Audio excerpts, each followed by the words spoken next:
where trees are going to be placed, what those trees are. What I can do is I can take all this information and share it with that group. Um, for for what I do, having establishment watering for trees is one of the biggest challenges.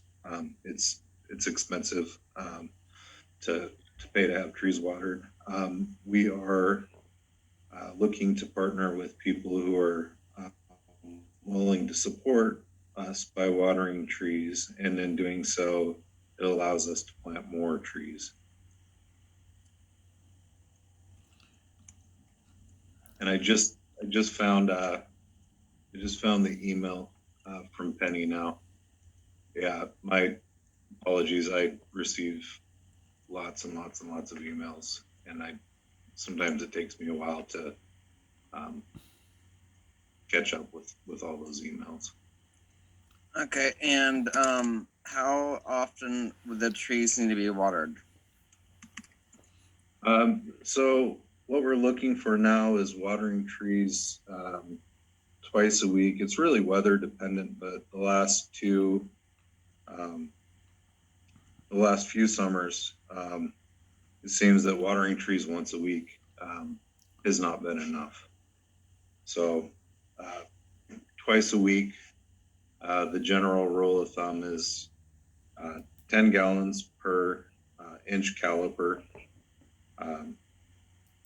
per week. But recently we've been looking to water them twice a week where possible. And how many gallons of water would it take to think for about 10 fruit trees, like a rough estimate per week? 10 fruit trees, if they were 2 inches in caliber,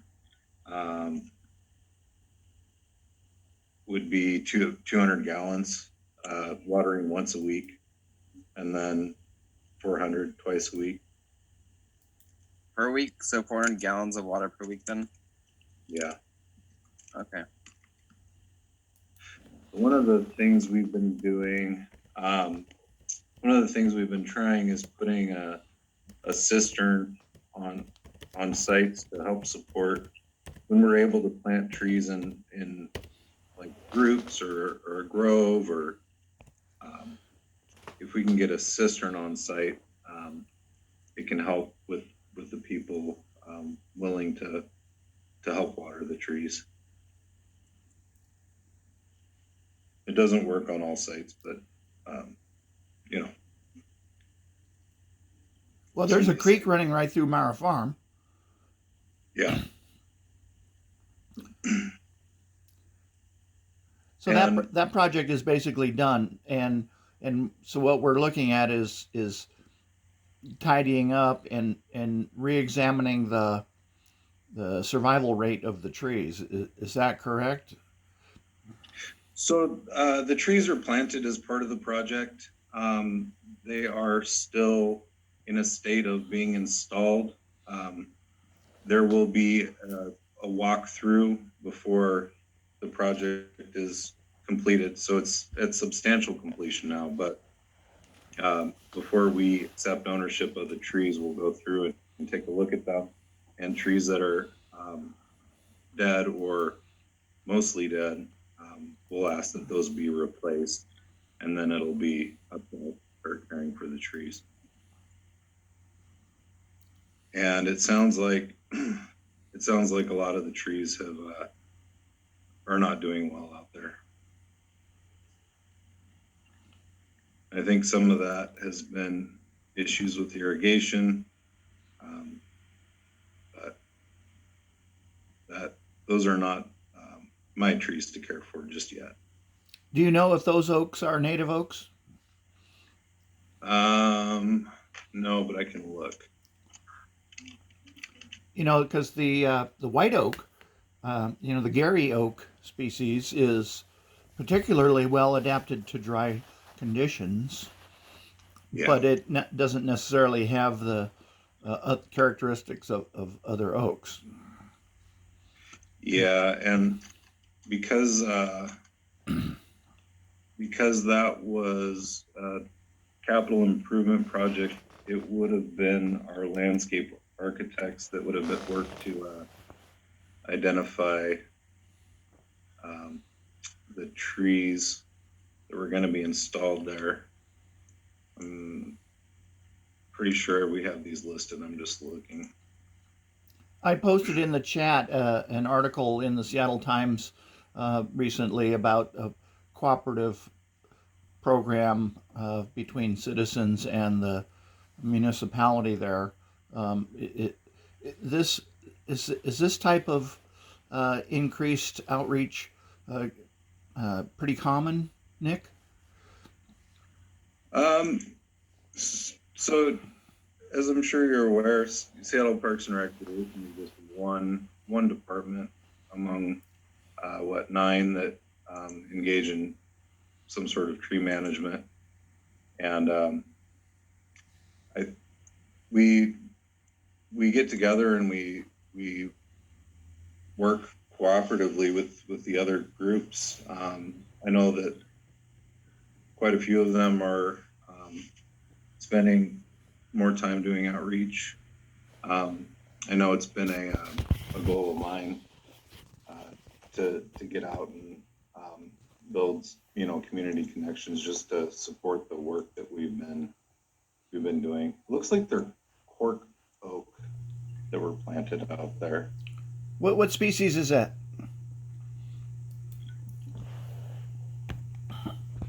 Trying to see if there's anything else. I don't know very many cork oaks around here. Yeah, just Quercus suber. Soup, thank you. Yeah. And then, did you actually look at those? How many are alive, or how many died? What's the ratio of success to planting? So I have not been out there. The gentleman that helps support these projects has been, and I'm seeing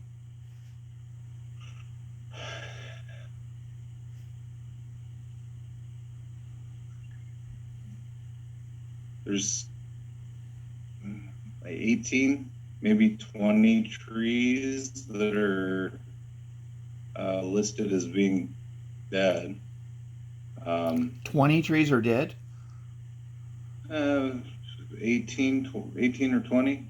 Whoa! I'd have to really go through here and look, but there's quite a few that look like they didn't make it, and then there's quite a few listed as needing to be re-inspected before the project's completed. So So I guess we were too late. If we'd done this walk, in June, we maybe could have saved them. So concerns with the irrigation were communicated, I think, last year.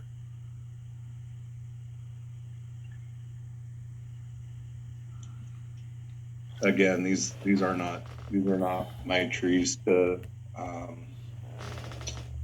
not my trees yet. So these concerns were communicated to the project manager and then the contractor. And do you? They may very well have been trying to fix the issues. What was the ratio, Nick, out of how many trees? I would have to get into my inventory and look up plant dates and all that. It would take me a little bit to come up with a ratio, but because usually 15% is considered the max acceptable, which would be an 85% success rate, and anything else is any poorer result is considered either bad design or bad installation or bad maintenance. One of those 3 things. When I was out there about 3 weeks ago, I was pushing steel stake flags into the ground. The ground seemed really hard to me. Now I didn't do any digging, but it kind of looked like there was a low organic content in the soil, and it was compacted. So that could have been the problem if the trees did not have water penetration. The water maybe could have been applied, but never sunk into the ground. That was my kind of initial assessment. But if you have a report from the inspector, I'd like to see that if possible. Oh, the gentleman who went out to go was just doing a quick survey to see what trees were in good condition and what trees were not. And this was prior to what'll be a final walkthrough. So we'd received calls that some of the trees were in poor condition after being installed. So we reached out and shared those concerns.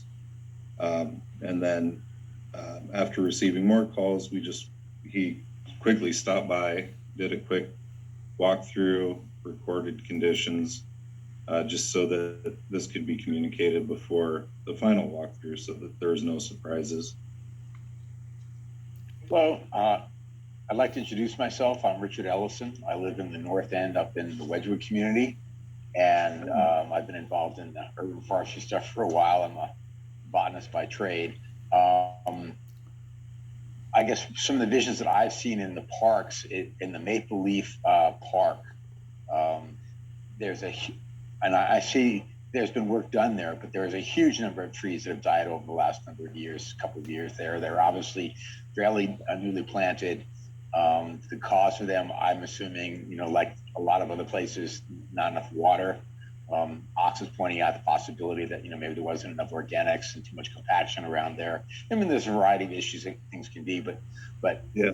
with COVID going through, et cetera, there obviously were neglected. And the sad part is, the park is heavily used. People are walking past those trees, dozens upon the hour kind of a thing.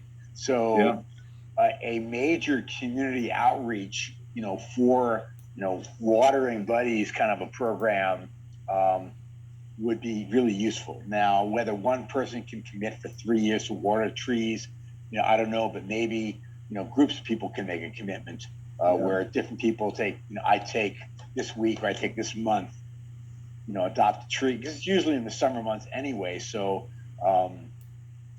some strategy that way, some kind of communication with the community councils.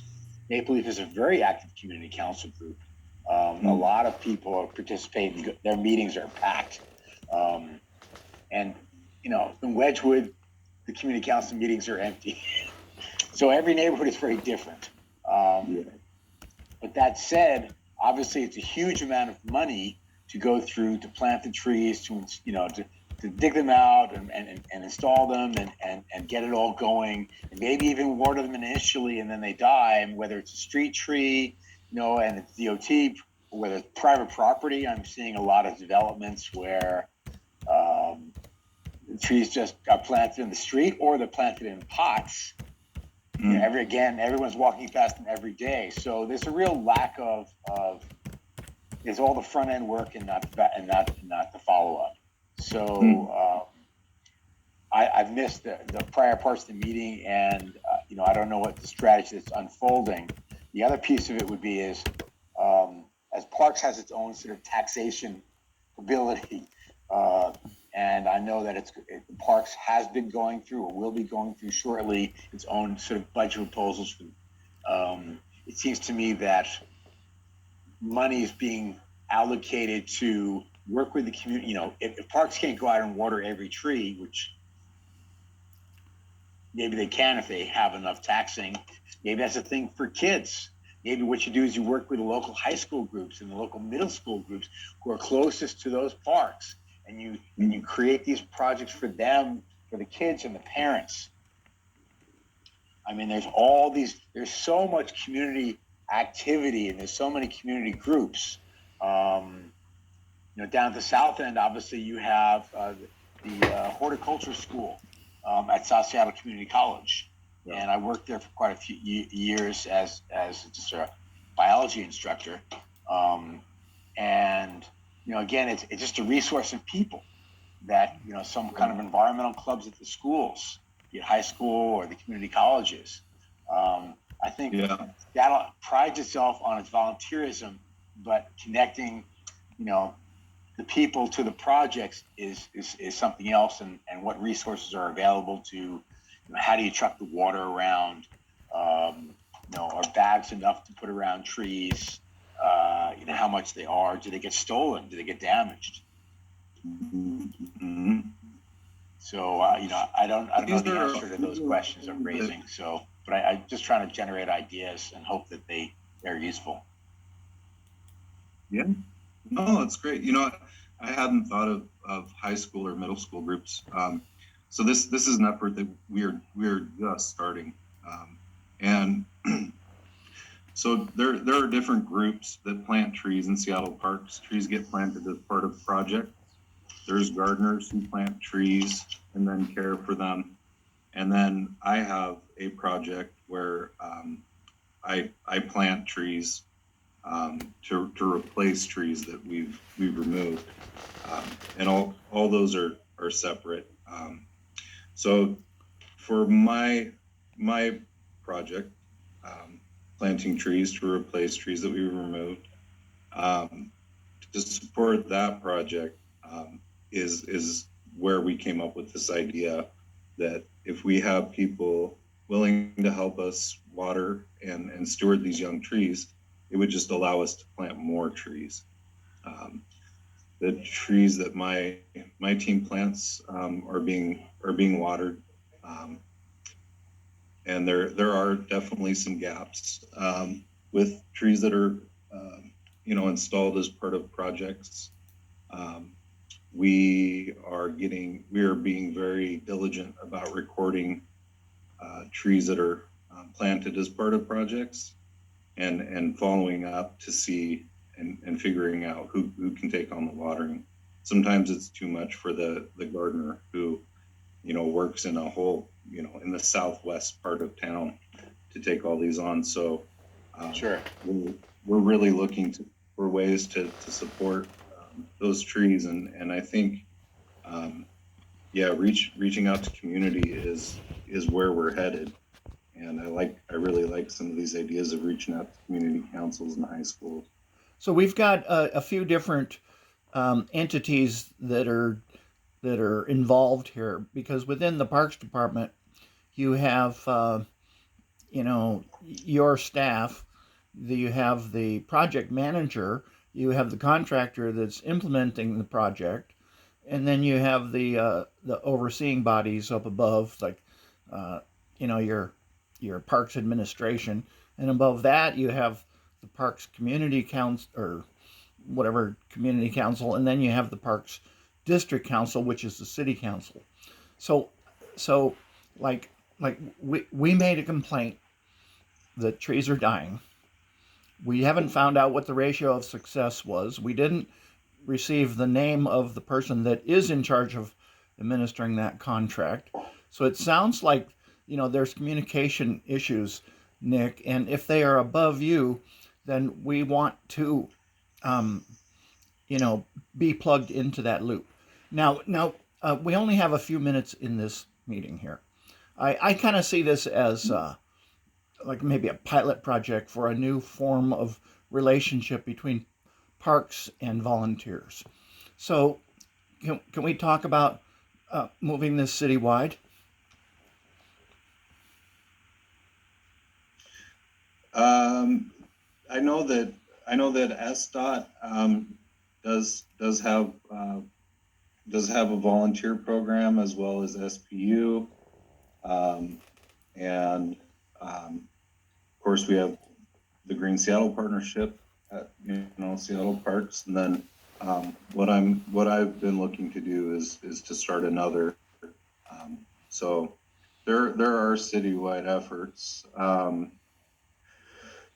As far as Is there any online inventory of the plantings in the parks and the status of those, such that you could red flag, like you'd see where A, the trees are, and B, sort of like you can have like red flag spots for saying these are the trees that are under threat.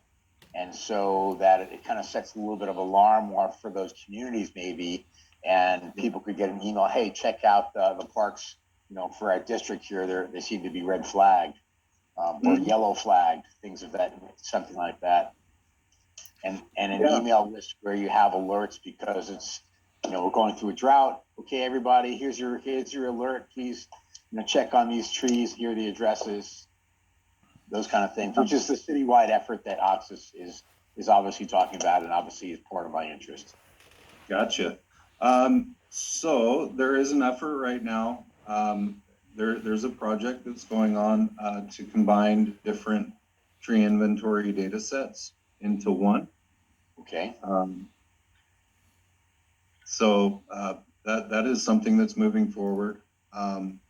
I have talked with our GIS analyst, Seattle Parks GIS analyst, about.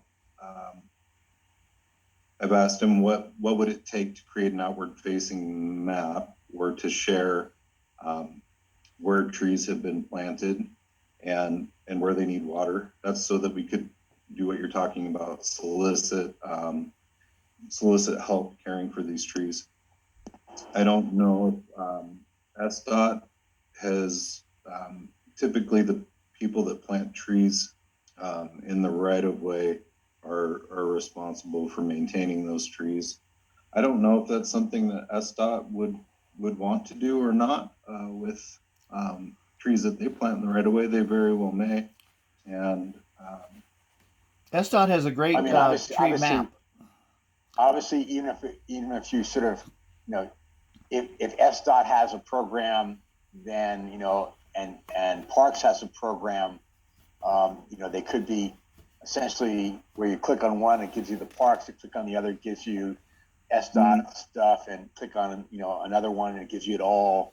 I guess the thing would be is that if you have a system being put together that they mimic each other in such a way so that they would eventually, that they could be merged if SDOT wanted to, so to speak. And that's where, whether you're doing permitting for tree removal, which SDOT has, again, trying to make it so that the system is reflective of the models around, so that the data can be merged and used together, if it wants to be sorted out. so that is happening right now. Our inventories are very different because of the way that we use them.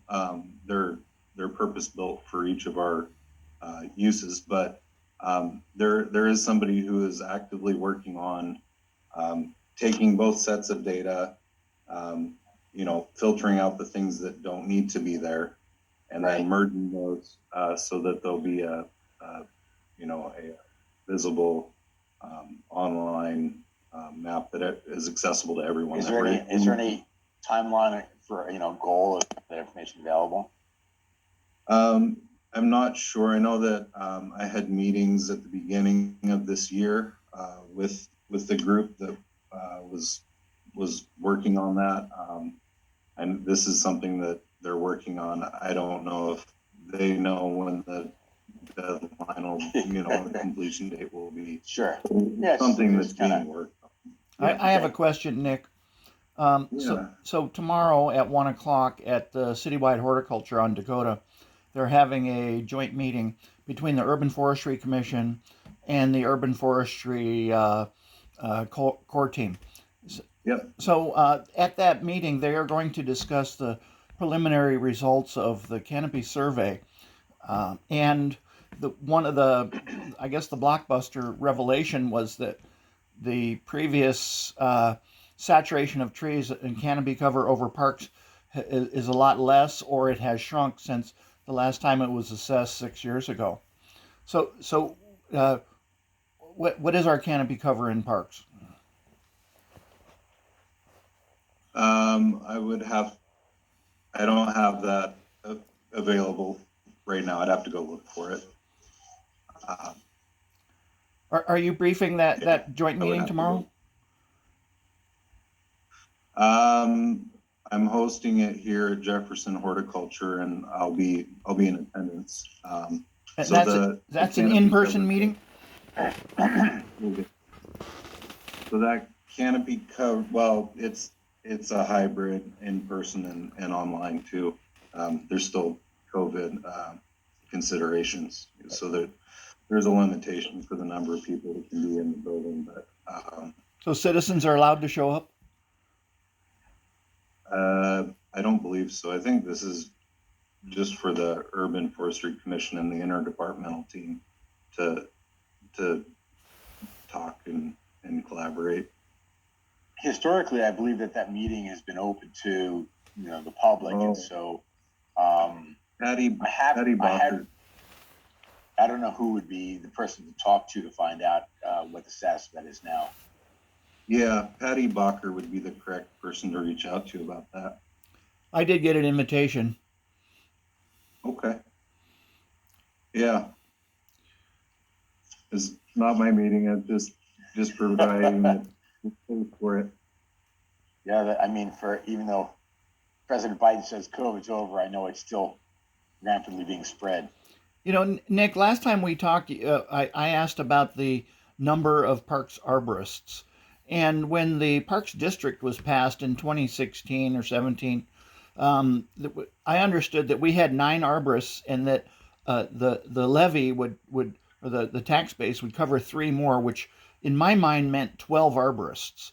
Now, if a crew is not 3 arborists, if the crew is 2 arborists, then I can see that my numbers were way off. But there was a promise to not rob Peter to pay Paul if we would vote on this tax base. And so now I see that we only have 7 arborists, and we are collecting taxes for 12 arborists, which would mean that the public is paying for services that they aren't receiving. That bothers me. And I just wish that you could get up to the 12 arborists that we were promised. Yeah, so we have been going through hiring processes, and there will be all those positions are being filled, and they will likely all be filled by the second week of this coming month. Wow. And what would the total be? 12. And also in today's paper, it said that we're like 60 or 80 sheriff's deputies short. I know that we're hundreds of Seattle police officers short. And so it really bothers me, this element of a tax base. And every second I'm being billed for the value of my property, and yet there is nobody going out there and pruning those trees. I just regard that as something. I regard it as wishing I had a different system. I'm not really happy with this tax base because Peter was robbed to pay Paul.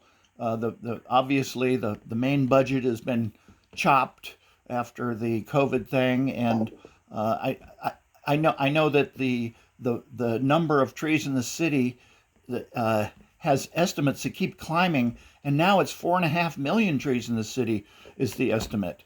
So in a couple years ago, it was like 1.5 million trees in the city was the estimate. So as we change our information management, we have to nimbly respond by wielding crews, wielding equipment, making sure that we are designing our human resources and our machine resources to match the growth of the trees, which is 1 to 1.5% per year. If a tree increases in size 1.5% per year, then certainly having the same budget as we did or the same number of people as we did last time isn't going to be anywhere near enough. And I just don't see that historical perspective representative in the urban forest management plan. Yeah. So there are a lot of efforts right now to increase funding and human support for urban forestry in Seattle, and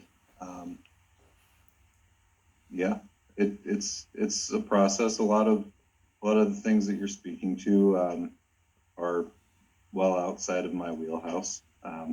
Some of them are, mayoral and city council processes, but there's a lot of advocacy and effort being put into communicating what the needs actually are. I guess the question might be in relating to what Ox is saying is, from your perspective, what would be your recommendations, the best way that we could support, your needs and the expansion, of your workforce, in the sense as citizens advocating for, to the city council and mayor's office. Yeah, that's the way. Well, I think it's important to communicate your ideas. For myself, for Seattle Park, I think the best support that we could have right now is support planting trees, and that's in watering trees. And when we have those connections with community, the flow of information is better. And I've lived in the Pacific Northwest my whole life, and I've been doing tree work since the 90s, late 90s. And we're living in a very different world right now. We're losing a lot of trees naturally, just because of heat and drought stress. And I think the most important thing we can be doing right now is planting trees. And I think support in that effort is probably the most helpful thing.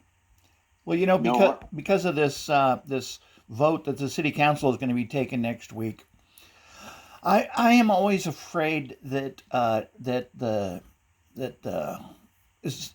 positive aspects of programs are trumpeted, and the impasses and the blockages are swept under the rug.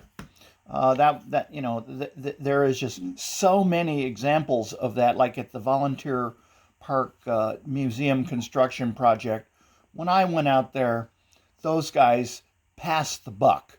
And then when I started emailing, it was like they changed their tune to, "Oh, it wasn't me," and so I just stick my nose in a city business and parks business so often, and I'm so often discouraged. So I live in Arbor Heights.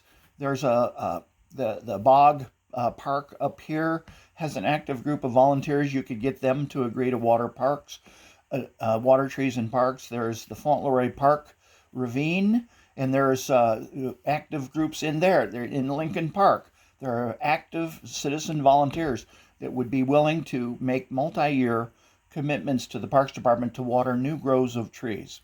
So I would like to see this project spread, even though I don't live in South Park. Yeah, I would love for it to be successful as well. It's a lot more fun to do work when you're doing it with others, rather than just trying to do it yourself. Well, how can we get an update later, Nick? We've kind of run out of time here today, but I want an update. I want to hear that number of survival trees. I want to be put in contact with the project manager, find out if the contractor did go over there and water those trees that I sent the photograph of within a day or two of getting that. Basically, I want results, and I want accountability. So if you could just somehow give us a timeline when we can get an update from you. We've been having tree walks through the community of South Park. We're engaged in this exact same discussion with SDOT on street trees, and we feel disenfranchised because of the heritage trees that were removed and not replaced, and no plans to replace them, it sounds like. So there are so many issues there that we don't want to let you off the hook on this and say, "Oh wow, I had I had a Zoom meeting with a couple local parks people, and that's covered. We want progress. Yeah. Have you ever reached out to the parks info line? Yes, many times. I wanted Seward Park to be categorized as an old growth forest network, and they just dropped the ball on that. And in fact, over at the Dahl playfield, where a willow tree was cut down a while back, there have been no trees replanted to replace that willow tree. Yes, it Yes, was, Ox. No, they did plant a what they claimed was the largest willow that they could replace it with, and it has grown substantially. And then since then, they've also surrounded it with some other trees as well. So there has been follow up, in the Dahl playfield in that sense. thank you. Though it was scandalous that the story on that one, Nick, was that there was a big old willow that some of the branches were failing, and they decided it was going to cost more to maintain it than to just cut it down. And over 150 letters from the community came saying, please do not cut this tree down. And Mark Mead refused to save the tree, and in fact did not inform the community until the day before the tree is going to be removed, that it was being removed. And it was a real unfortunate experience for the community to have the level of misdirected communications and at some level of deceit. But to go past that, to be on a more positive note, Thanks for the it seems update, that a Rick. deal- That was it. That's it? Oh, God, we ran out of time. All right, it's over.